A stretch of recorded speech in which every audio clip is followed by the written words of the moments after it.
So in 1985, Doug Flutie, the reigning Heisman Trophy winner out of Boston College, signed a 5-year, $7 million contract with the New Jersey Generals of the USFL. And the deal made him the highest paid player in professional football.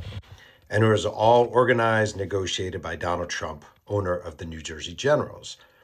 And Donald Trump's coach at the time was a guy named Walt Michaels, who begged Trump to not sign Doug Flutie and instead draft Randall Cunningham, the quarterback out of UNLV. But Trump loved Flutie, loved the attention afforded him, loved the publicity, loved how he looked. Look at him, he's a handsome guy with the hair.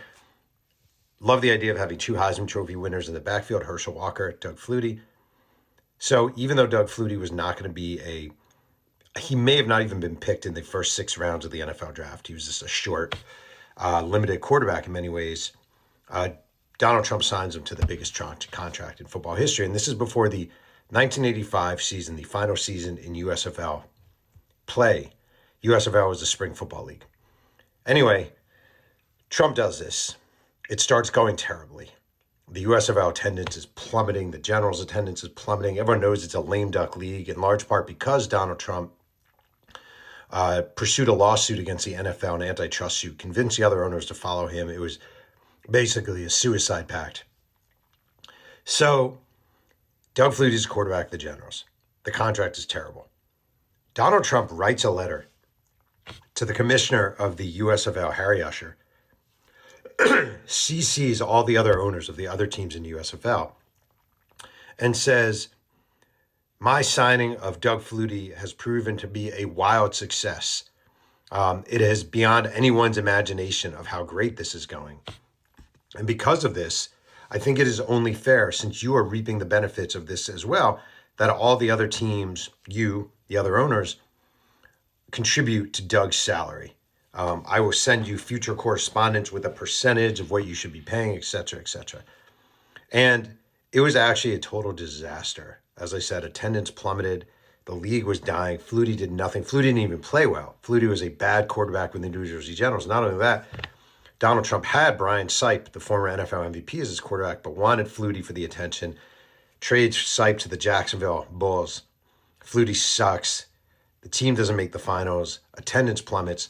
And universally, all the owners say, fuck you, fuck you, fuck you, fuck you, fuck you. And it's really, honestly, it's a golden example. The USFL is a great example of what Trump became. And I always keep this on my wall. Sorry for the close-up. I have this letter that another owner, John Bassett of the Tampa Bay Bandits, wrote to Donald Trump. This is a year earlier, August 1984. He wrote, on a number of occasions over the past meetings, I've listened with astonishment at your personal abuse of the commissioner and various of your partners if they did not happen to espouse one of your causes or agree with one of your arguments. It is obvious from the record that you are a talented and successful young man. It is also a fact I regard you as a friend and an owner who has made a contribution to the league in general and been a savior to the New Jersey franchise. Where others may not be able to let your insensitive and denigrating comments pass, I no longer will.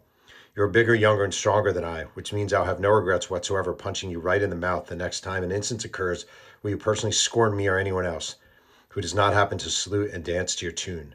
I really hope you don't know that you're doing it, but you are not only damaging yourself with your associates, but alienating them as well.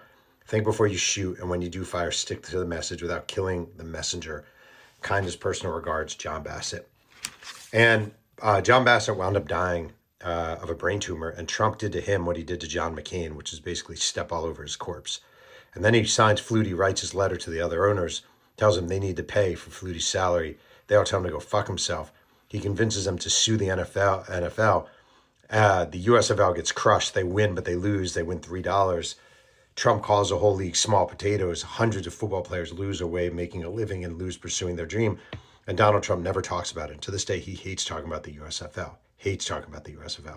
But it was a symbolic time of what he would become, including using John Barron, his fake publicist, which was him disguising his voice, to call different sports writers and talk about Mr. Trump and how smart he was. Using Lawrence Taylor as a pawn, using Herschel Walker as a pawn, lying about Don Shula potentially becoming the coach of the Generals, on and on and on and on. If you want to understand the bullshit of it all, it's the same tactics now that he used then, except then it was just football, and now it's the world.